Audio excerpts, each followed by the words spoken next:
In Australia, as it is most places, when you say transport, you mean driving in a car, of course. Even if you're just going around the corner to get something from a shop.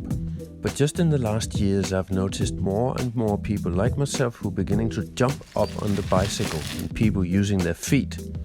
My advice, number one, to anyone who would want to make that shift and become carbon-free when you move around, is to invest. Invest in, for instance, in a proper bike, an electric bike or a cargo bike or something that will really make you feel that you are independent, that you can manage without the car. For instance, when you want to go shopping or take the kids somewhere, or if you want to transport something. The good news is that the more of us who jump up in the saddle and start walking and so on, the safer the roads will become for us. But don't take it from me, I'm obviously very biased coming from the cycling country of Denmark. Let's hear from a couple of locals who've dared to change their transport habits, about why they have done it.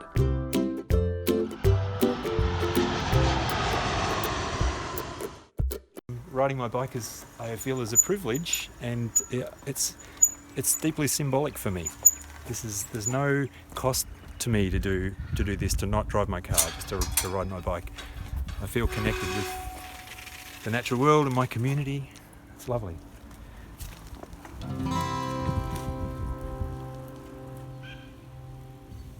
If we're saying we need to go in the direction of a zero emissions future, we need to bring into focus what that future might look like, because at the moment it's so hazy that people don't even know what the first step is. And also they feel threatened, I think, by that. Like, does that mean we're going to have to go without a lot of things, and feel really our quality of life go down and things like that? We have to get to zero carbon fast, but there are many other good reasons for cycling. Recent research has shown that we only need to have elevated cardiorespiratory functioning for a few minutes a day to get the benefit of exercise. We don't have to go to the gym and do an hour or whatever. I mean, maybe good if you can, but the research is showing that the bulk of the benefit we get is in the first 3 or 4 minutes. I mean, you have to work quite hard in that 3 or 4 minutes, but then you've got the benefit. So if you have some short distance to ride to work, get on your bike and crank, and you've got the health benefit just in that one small few minutes.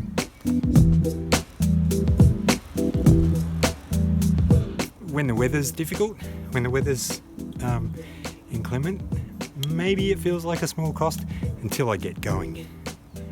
And then it's easy. This is my way of letting go of the world I used to have, where I just took it for granted I would just drive everywhere.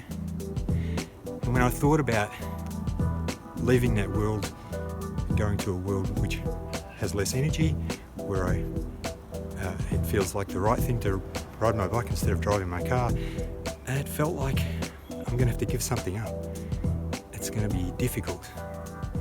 But as I've made the change, it now I just feel so free. And I feel connected with nature, with the natural world. I feel connected with my neighbourhood, my community, and it's just a really nice symbolic thing to do. I mean, I don't ride just for symbolism, but when I'm riding, it feels deeply meaningful to me. It's a privilege. I have 2 kids and we use a cargo bike as a car alternative most of the time.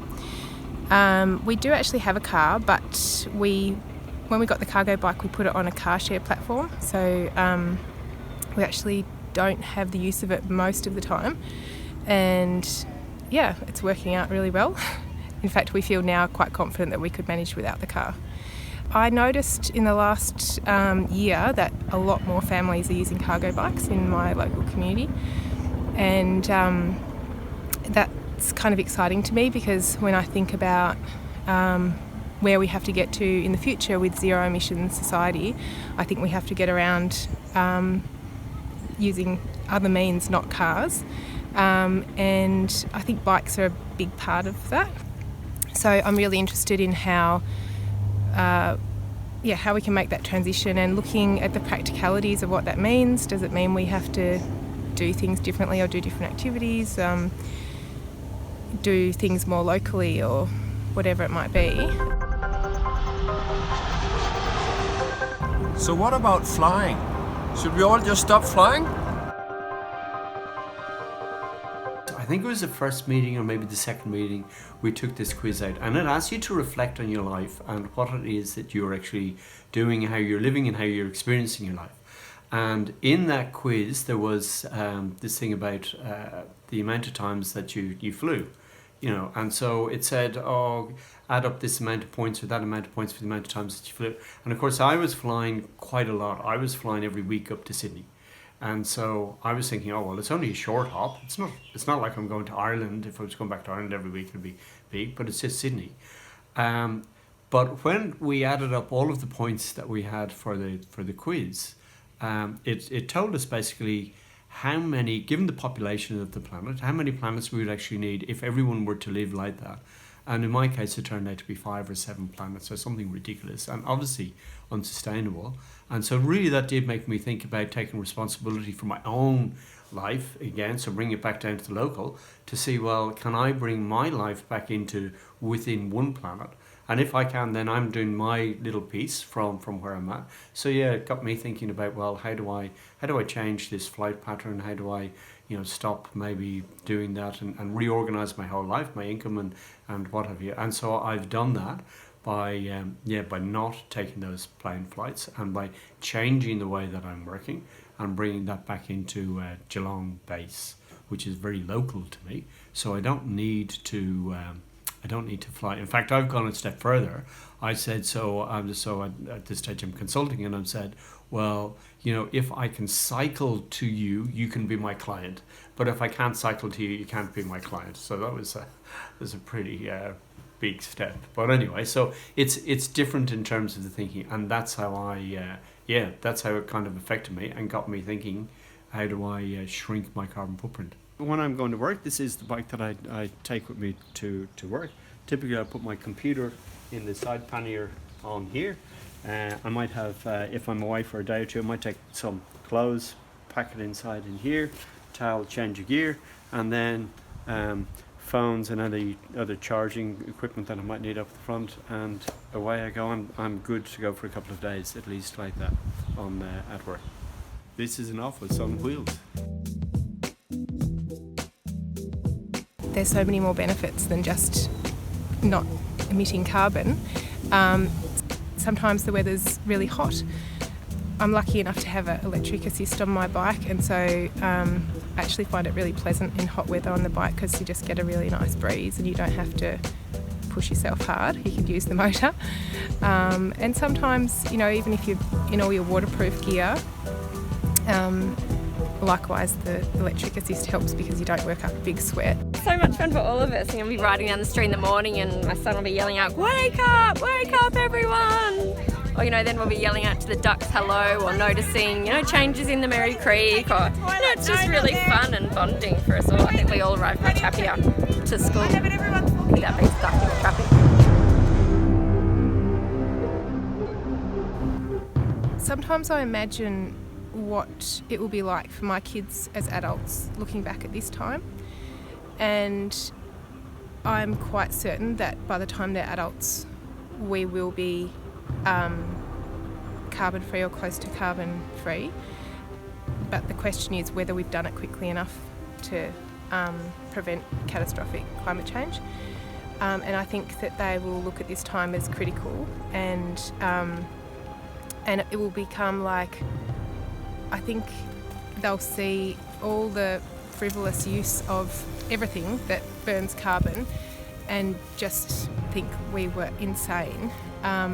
And even though I don't have the power to change the world right now, but I at least want to be consistent with my feelings about that. So I'm aware, I know that we have to transition, and so why would I wait? You know, I need to try and move towards it now. Now I'm living in a society that's so carbon based that I can't be carbon free, but I can take steps that are consistent with what I believe in, which is that we need to stop just using cars for every frivolous trip, and we need to just really evaluate our lifestyles, I suppose, and what we can do that's consistent with a different future, a more optimistic future where we do reach the emissions cuts we need in time.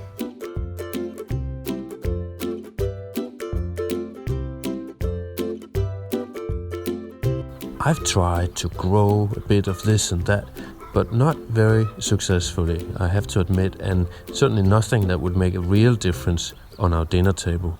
Today I'm setting out to learn from someone who successfully turned the garden into a food hub.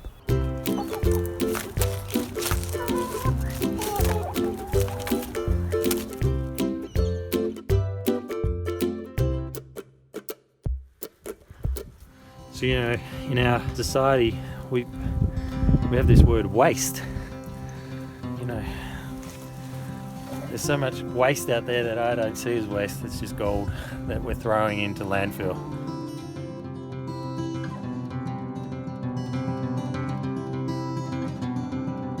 I think it's important to have a dream for your garden, what you want it to look like, and design's very important. So to start establishing where to put things in your garden is super important. There's no point putting a fruit tree in that's in the wrong space. That, for example, an avocado, if you put it in the wrong spot, you've got to understand your plant, whether it's a vegetable or fruit tree. So getting that idea of general things that you're going to put in your garden, where to put your compost, where to put your sheds, where to put your tanks, where to put your fire pit, where to put your lawn that your kids are going to play on. All these things, if you get a little bit of an idea of where these things are going to go, from there, once you've got that spot, I think it's about building your soil. So without really good soil, your plants aren't going to thrive. So going down to a shop and buying a bag of soil that's wrapped in plastic probably isn't the best way to start. In our garden, we've got quite a few different ways of building our soil structure up. First one I'll talk about is in our chicken run. So we've got chickens. We also have a compost system within the chicken run. So essentially we don't throw away, we won't call it waste, I like to call it the gold. We're trying to get as much organic materials into this system that I can get my hands on, essentially. So whether it's plants that are finished, we throw over the fence, the chookies eat them, they poo, they do their things, they scratch it up. All of this contributes to building your soil. It's not only plants that have just finished. We had lawn clippings, we had coffee grounds, we have scraps from the kitchen, etc., etc. Leaves that fall on the street or in our house. All of this goes into this system, and then when it's composted, it doesn't have to be fully composted, it goes back out onto this part of the garden or my fruit trees, my garden beds, wherever I want, where I think the soil might need feeding again. So that, to me, is the first step, is how are you going to start building your soil. Now, that's one way, through a composting system, having chickens. The other way we also build our soil, take, for example, this garden bed here. To fill this size garden bed would take a lot of soil if you were to go to buy it, for example. We don't do that. We use a method called no-dig gardening, which is essentially using a cooking analogy, or a food analogy. It's laying like a lasagna garden. So you're laying lots of different levels or layers of organic material, which can include paper, sticks, leaves, all the things I talked about in the compost. All that same gold can go into here, and nature composts this material and we plant straight in. So that is a brilliant, relatively easy way and inexpensive way of building your soil, and a much better way than buying bags of soil. Like, to fill that would cost a lot of money, but there's a lot of free materials. Just on our street alone, we get like grass clippings, for example. We don't have a huge lawn, but I wheel my green bin out the front, and the guy that mows everyone's lawns around here fills my green bin out. I wheel it straight through the garden, straight into this system, whether it's into a no-dig or into the soil factory, as I like to call it. Sounds a bit industrial, doesn't it? That goes into the system, gets composted. That's just one way. There's plenty of coffee around now, like getting coffee grounds, and there's so many benefits out of that. Not only am I improving my soil, it's not going into landfill, as an example. You know, the coffee grounds, the amount of plastic that's used. You know, I take a bucket up there, they fill it up, I bring it back to the garden. My next door neighbours, they throw their scraps straight over the fence. When they're lazy, they just throw it over there because they know the chooks are I might have to chop up that watermelon that's gone off, but that's fine. That's more organic material that's going into the system. We also use some bins that are placed strategically around the garden, often further away from the compost system. So when I'm ready to put that soil onto the garden, it's right there underneath some fruit trees. I lift it up, I spread it. It's an easy way to spread your soil around. So there's just a few little ways that we build our soil structure. The other one is, take for example this garden here. Once the broccoli's finished, I might give some to the chickens and put some into the compost system in there, or I'll just chop it straight back in to that garden bed. And what happens? It composts, of course. The worms do their thing. You know, everything's working underground, and the next plant that I put in is going to use that beautiful material that I've chopped back in to grow. Simple.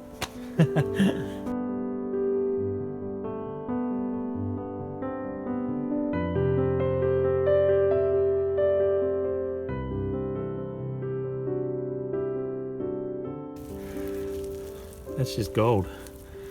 Absolute gold. You know, we should be utilising all the resources around us to create this. Most of our soil comes from our chicken run and our composting system. So we have, basically we use bales, 3 bales.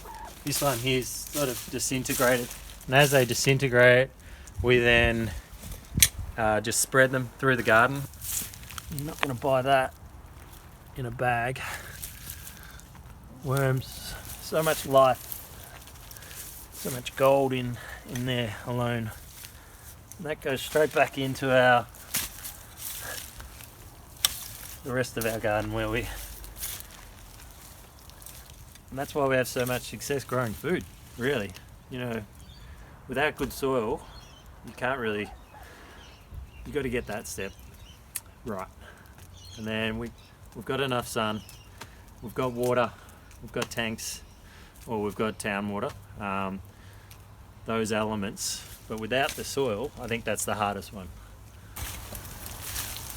And then the chooks also do a lot of the turning for me. Even that's starting to break down beautifully.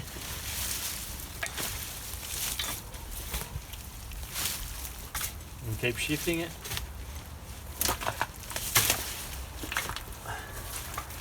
They have an absolute field day. It's really good for the chickens. There's so many worms in this system.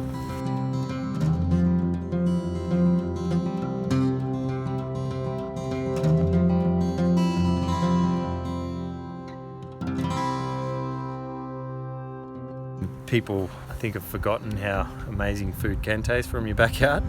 You know, maybe eating food from the supermarket sort of almost they've forgotten. And the amount of people that come into our garden and, you know, pick a mandarin or an orange and actually eat it, go, wow, that's enough motivation for people to chuck in their own fruit trees, I think. We've got 4 fruit trees here, so 2 pears and 2 peaches.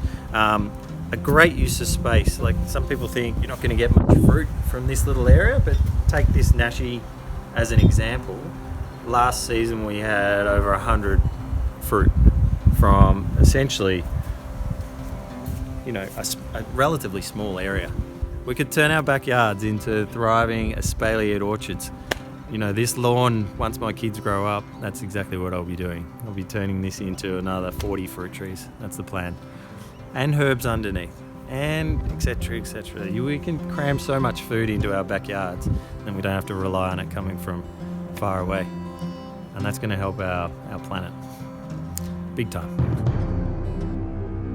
We've reached a point where the best case outcome is widespread death and suffering, says the UN Special Rapporteur. And someone posted this meme on social media: we're basically at end game. What's about to happen is going to freak people out. Another one asked, is it too late? And someone answered, even if we stopped all of our carbon emissions completely today, we've already screwed the climate for centuries. You know, there's so much doom and gloom in the news. It's like, you know, and I can see why people can sort of get a little bit, you know, it's powerless. But from our perspective, we've seen food as our way of contributing to making the planet a healthier place to live. You know, we talked about all the benefits that come through that, but from a bigger perspective, you know, I'm passionate about helping other people learn to grow their own food. That's why we do, you know, workshops from our house to inspire and educate people to make it possible and achievable. And you know, if it starts on our street and spreads, and then spreads to the next suburb, and then spreads to the next state, and it just, you know, that's where, you know, all of us doing our own little individual actions, actually, I think that's where the big change is going to come from. Whether it's growing your own food, or, you know, not buying things you maybe don't need, all these things, it's such a complex issue, but being conscious about all these decisions and what effect they have, you know, on the planet, once we can engage with more people on that they can actually make a difference. You can store more carbon in soils than the oceans and the trees put together. So we're talking about mitigating climate change. If as a society we can start improving our soils again, from broadacre farming to little urban farms like mine, if we can start doing that, that's a real tangible thing that everyone can contribute to. There's so much doom and gloom and apathy, and it's like the problem's way too big. Well, when you're just focusing on this, if we all start doing this, and that's sort of why I've got into education and trying to help people grow food and improve soils. It's my little way of going, no, we can fight climate change, we can do some positive things. But even if you don't believe in climate change, you're going to grow great food and eat marvellous food and get more connected to your soil and your community. So I encourage you all to do so if you're not already. Thank you. Join the revolution. Whether it's growing your own food, or whether it's, you know, retrofitting your house, or buying clothes from the op shop, all these things, they make a difference, you know. I mean, from a food perspective, even if you can't grow your own food, you can start supporting people regenerative farming, where they're looking after the soil. You know, you've got power in your dollar. You might not have a space to grow food all the time, but you can go out and support people that are doing good things, and that's happening in our region. So whether it's a farmer's market or local farmers that are doing some really good things for our soil, you know, leaving the soil in a better, you know, that's for me is sustainability. It's such a word that's just thrown around, but if we can leave things in a better state, to me that's sustainable. So this garden is in a better state than it was, you know, 10 years ago. Just as one example. And if we can do that across the whole country, across the whole world, you know, that's where the real change, I think, is going to happen. We can't rely on governments to do this for us. You know, it's got to start at grassroots, you know. So for us, it started in our, where we live, our homes. We can make a huge difference.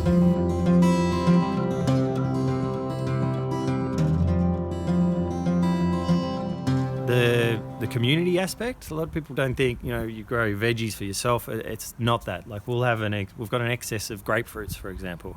We share those, we swap lemons, we swap recipes. Like, a lot of the people just alone on this street that we've met just because of food. We've got new neighbours 2 doors up that we dropped off some Tamarillos, and they were amazed. And what came back in return? Some Tamarillo jam. Or, you know, these stories, they're real, they're tangible. So yeah, environmental, community, health, there's so many benefits from growing your own food.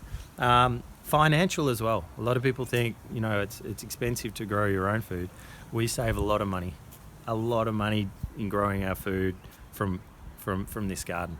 And if you do it well and you have success, you can have excess. You can have a super productive garden, and you can share all that food in your community. So you're a winner. Once you start getting all of this lovely produce, and you might have an excess of produce coming in, what do you do that? So we do a lot of, we bottle a lot of our fruit. We make jams, we make chutneys, we make kusundis. But the other really lovely aspect of what's happened over the last few years is how much we've started to really enjoy cooking, and just being inspired to learn other methods of cooking or different cuisine. Or we do our own sour bread now, and not just sourdough bread. We do pancakes and crumpets and donuts, and just these little things just not only from a health perspective, so good for you, but just from enjoying food and appreciating how great food can be. Last night we had friends come around and we roasted 2 cauliflowers that we picked, yesterday, roasted them just with a bit of salt and olive oil, and our friends were blown away. They were like, "These are the best cauliflowers we've ever tried." It's like, yeah, they're from our garden, of course they are. So, there's so many benefits from growing your own food. The knowledge is there on how to create these gardens, productive gardens. I think the next step is the practical nature of that.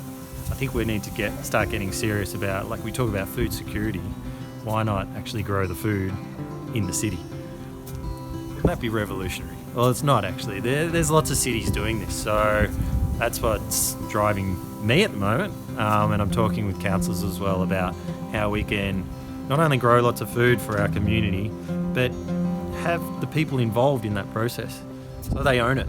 They're inspired by it. That creates community. That creates much better outcomes. So hopefully, Geelong is a city we can start embracing these ideas and getting practical and actually building these things. That's what I'd like to see happen.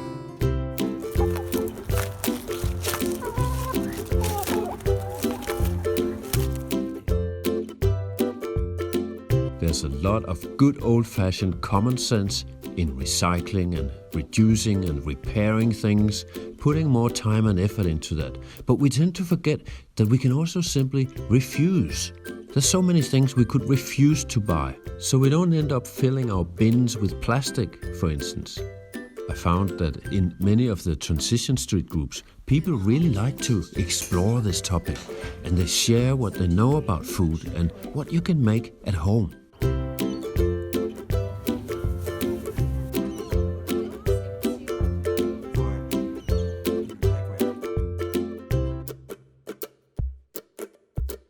When you go shopping and you see all of the plastics at the end of your shop, and you know that's your contribution to the environment, it's kind of like, well, I've really been somebody of what are the tiny things that I can do that just bit by bit I can stop contributing so much plastic to the environment.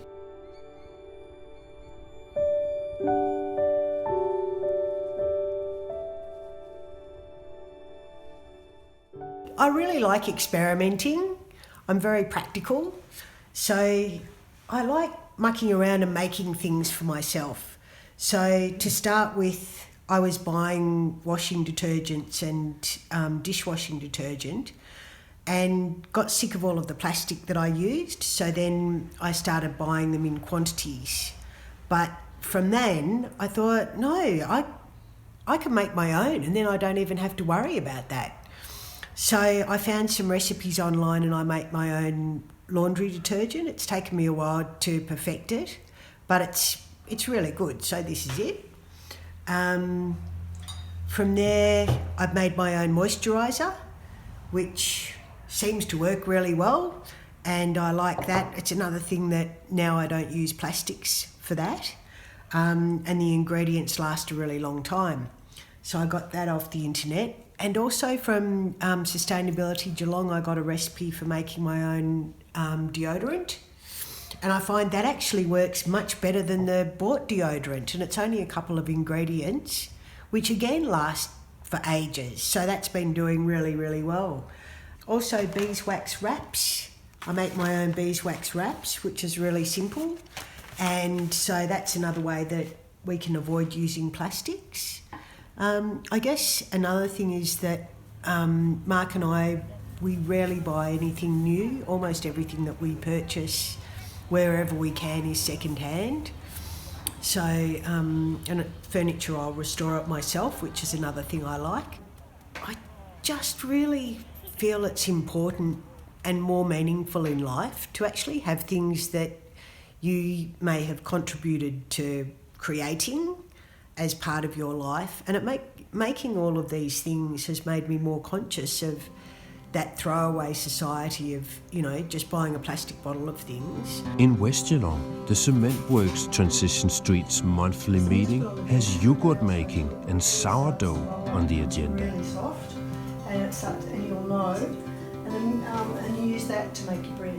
The original one goes back in the fridge. Yeah, that's pretty much what I do. Yeah. Except I just use my culture because I this is what I do. I think it's about an exchange of knowledge. And knowledge about the way we used to live and the way that we can eat in healthy ways, and we transform people's lives, I guess, by doing that. There's a chapter in the book on food, and the sorts of things we're doing here today remind us that there's a lot of tradition about food that we've lost, and many people don't know about these traditional ways of making food that are sustaining and healthy. And this is a really good way to disseminate that information and share that culture, but much of which has been lost. It's so easy to go and buy yogurt from a supermarket. It's so easy to go and buy sourdough from a supermarket. But in actual fact, the actual process of making is a really important thing. It's a lovely process. And, if you're just sitting at home or you're doing something, having a day off, to make a loaf of bread is actually really rewarding. Would you say so? Well, I haven't made bread yet, so I don't have high hopes for the sourdough, but I would like to. And I'm going to start with the easy one, the kefir. I really want to do the yogurt tomorrow. Rises. No, that's pretty good. Yeah. I think that's part of the problem. Martha's Yogurt is 45 years old and came from Lebanon, or Egypt actually. And the lady that brought it out 45 years ago gave this culture to a friend of mine who's an artist, and she runs a program called Fair Share Fair, which is thinking about how we might live in a world that starts to collapse around us, so strategies for sustaining life. She looks at a lot of those kinds of projects.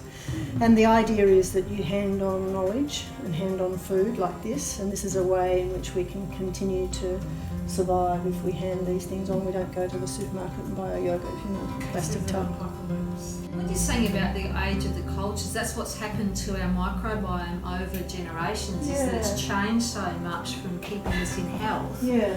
That's what's so good about these ancient foods. Cheers. When I'm out and I'm eating somewhere, I take out of my bag these chopsticks. These are the cheapest, simplest chopsticks. You get them free when you buy, takeaway. Anyway, so I have those with me, and this is one of my practices to reconnect me with the natural world. There's something like 100 mcgs an hour of forest cut down so we can have things like these chopsticks. And people just throw them away, and that's okay. People don't realise what they're doing.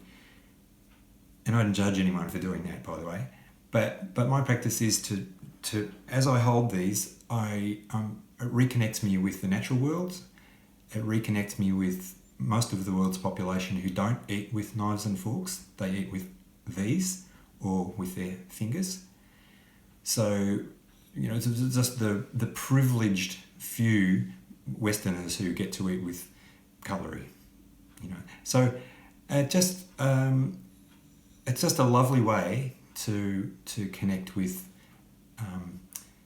the reality of the greater world, and it doesn't feel like I'm giving up anything doing this. And it's like my plant-based diet, same thing. Whenever I sit down to eat my food, I take a moment to pause and just reflect on how grateful I am for that food, and to know that there's very little embodied energy in this food. There's very little water required to produce it, and so on. So this is a way of experiencing sustainability that it doesn't cost me anything, really. You know, if I can sort of abide in this spiritual awareness, this is living this way is at the core of my sense of happiness and fulfillment. You know, it's such a gift.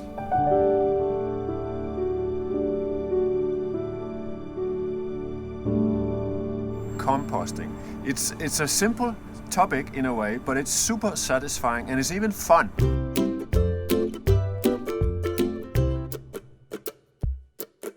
It starts in the kitchen, of course, because when we have food that's gotten old or when we have eaten and we couldn't eat it all, it goes out. But instead of throwing it in the bin, have a container. It could be either an ice cream container like this, or it could be a more neat looking one like that, where you put all the food scrap. And then, when it's full, it goes out. It's important though that you put the food somewhere where the rats and the birds can't get to it, and it has to be dark and not too hot, not too cold and so on, so that the worms can begin to do that job. And then in the end what we do is we put it in this bathtub, so that's our real worm farm where they're having a party. It's not only about getting rid of your food scraps and giving it to the worms, it's also about carbon emissions. It's even about neighborhood.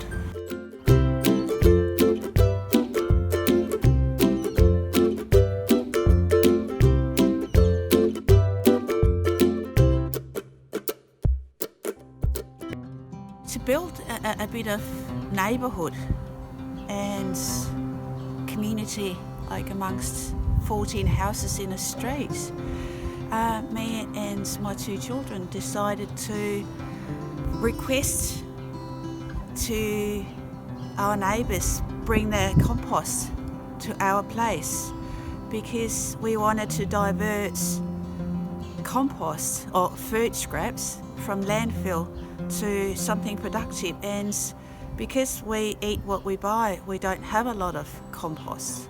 And we thought, what a waste if our neighbours are throwing out their good compost, and if they want to divert some of their waste to a good cause and something productive, then they could give it to us. So we sent, we did a letter drop with 3 chilies from our veggie garden to all the 14 houses in the street, and we requested for our neighbours to come over with their compost. In order to make it appealing, we decided to buy some little buckets because you could really, there's lots of plastic buckets that you get with your yogurts or ice cream containers, and of course that would be good too, that would work. But to make it a bit appealing, we decided to buy little buckets. We bought them at Kmart for less than $10.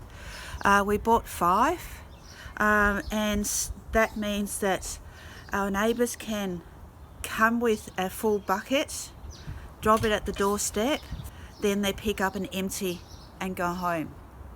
And they're not big, and therefore they don't take much space on the kitchen bench. If you do eat lots of vegetables and fruits, well, they fill up quick, but that means that you just come over a bit more often. I think that we've made the street more happier and sustainable. And I think it's a lot of fun digging the compost into the soil. There's a filter at the top so you don't get the odours in your kitchen.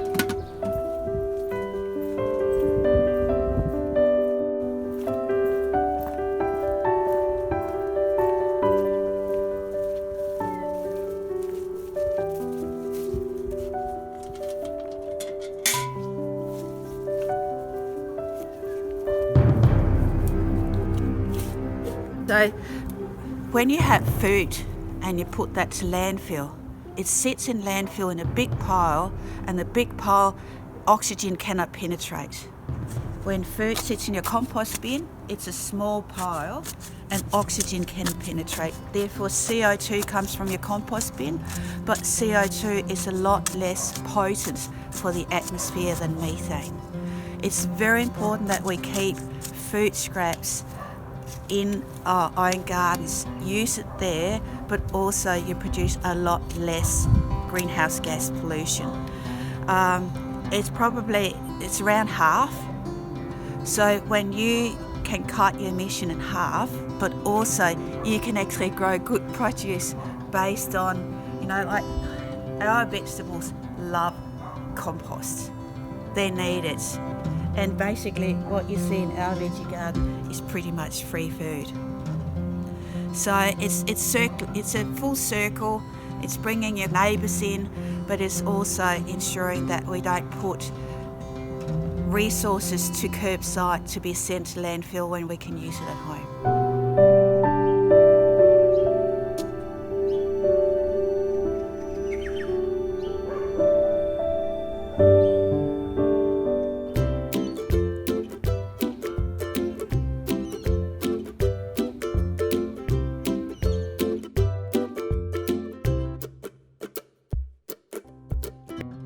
We've been visiting people who are part of a movement here in Geelong. They've been picking up ideas from this workbook, the Transition Streets workbook. But also what I found when I begin to talk with people is that they add their own ideas into it. They invent new ways of doing things and they put a lot of creativity into it. And they also take inspiration from other movements. Like we have the One Planet Living principles that the council here in Geelong have endorsed. And also we have, and I think that's really important, the permaculture principles, which is a big movement. Permaculture is based on a lot of the observed teachings and methods of many sustainable traditional land-based cultures. So the permaculture ethics actually came from a bunch of research that Bill Mollison and David Holmgren did on sustainable communities and what the sustainable communities guided themselves with. And they refined it down to those three ethics underpinning most of the cultures in some way or the other. And so permaculture borrows really heavily from a lot of sustainable cultures, but this is technology that's nearly as old as humans are, and it needs to be learned. People are sort of integrating all that into the Transition Street, and it becomes a bigger thing. Still, the bottom line of it all is that people are working on how to reduce their ecological footprint. So it's the carbon footprint, but it's a lot more than that. It's also your waste and all the other aspects, water and transport and so on. Waste, yeah. Exactly. On top of that, what I'm sensing at the moment is that there really is this movement from bottom up with the school strikers.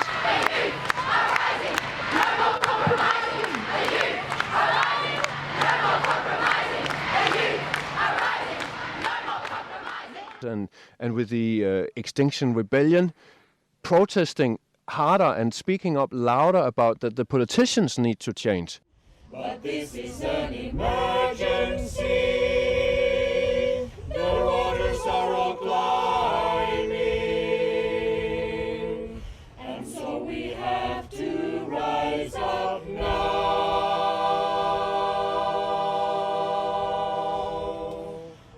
We will soon be drowning. Even if our governments did everything they could, they still need us on board. When we talk about the climate crisis and the big issues on this planet, governments can't do it alone. We all need to change. We all need to transition to a much smaller ecological footprint. It's open source. It's something which everybody who's involved with it develops and passes on as they work with it. It's self-organizing. There's no great central organization that pushes this. People just pick up an idea and they run with it and they implement it where they are. It's solutions focused. It's very much looking at what people can do where they are to respond to this. It's sensitive to place and to scale. Transition looks completely different. Transition groups in Chile, transition groups in the US, transition groups here, what they're doing looks very different in every place that you go to. It learns very much from its mistakes, and it feels historic. It tries to create a sense that this is a historic opportunity to do something really extraordinary. And it's a process which is really joyful. People have a huge amount of fun doing this, reconnecting with other people as they do it. One of the things that underpins it is this idea of resilience. And I think in many ways the idea of resilience is a more useful concept than the idea of sustainability. The idea of resilience comes from the study of ecology, and it's really about how systems, settlements withstand shock from the outside. When they encounter shock from the outside, that they don't just unravel and fall to pieces. And I think it's a more useful concept than sustainability, as I said. When our supermarkets have only 2-3 days worth of food in them at any one time, often sustainability tends to focus on the energy efficiency of the freezers and on the packaging that the lettuces are wrapped up in. Looking through the lens of resilience, we really question how we've let ourselves get into a situation that's so vulnerable. Resilience runs much deeper. It's about building modularity into what we do, building surge breakers into how we organize the basic things that support us. We need to move away from just the talk and the thinking, trying to convince other people and so on. That's not going to work. We got to live it ourselves and show by example what it's like. And also another benefit that, should be looked at is that you save money. So when you don't have to make as much money, you can spend your time on better things in a way. Speaking of creativity, you could be doing arts or music or things that you don't make money from because you don't need so much money when you're saving it. Yeah, it's a whole new world. So exactly. Yeah. So as much as we talk about these technicalities about carbon footprint and ecological footprint and the rest of it, I think the real big benefit, what we're talking about here, is that we're creating a better society and a more connected community where we get to know our neighbors. And we feel good about that. So this is about something we do together. And that's really, really important in everything that we've been talking about here when it comes to the climate crisis, climate emergency and so on. We're on the planet to belong, to feel like we're contributing to something. And we constantly hearing comments about the increasing rates of mental illness, and that the base of that is mainly because people don't belong.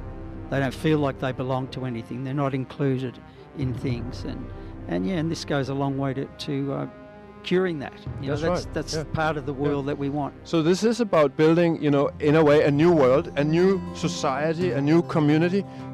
And one thing I find interesting is that the Chinese have actually for a long time, actually for thousands of years, talked about something that they call the ecological civilization, which is a place where we respect nature and living beings at all levels around us. And we understand that we are part of that bigger ecosystem. So that's what I'm beginning to see in the horizon, that we are beginning to make the changes towards an ecological civilization. Also here in Geelong, out there in the little houses, it's all happening. It's exciting to see there is a growing movement of people across a range of spectrums, whether it be from church backgrounds or transition streets backgrounds or sustainability or community organisations or just people, residents, people coming together, and there seems to be a real growing movement of people excited about this change which is coming in, that's going to benefit our community and our whole world, both socially and ecologically and economically and politically and in every way possible.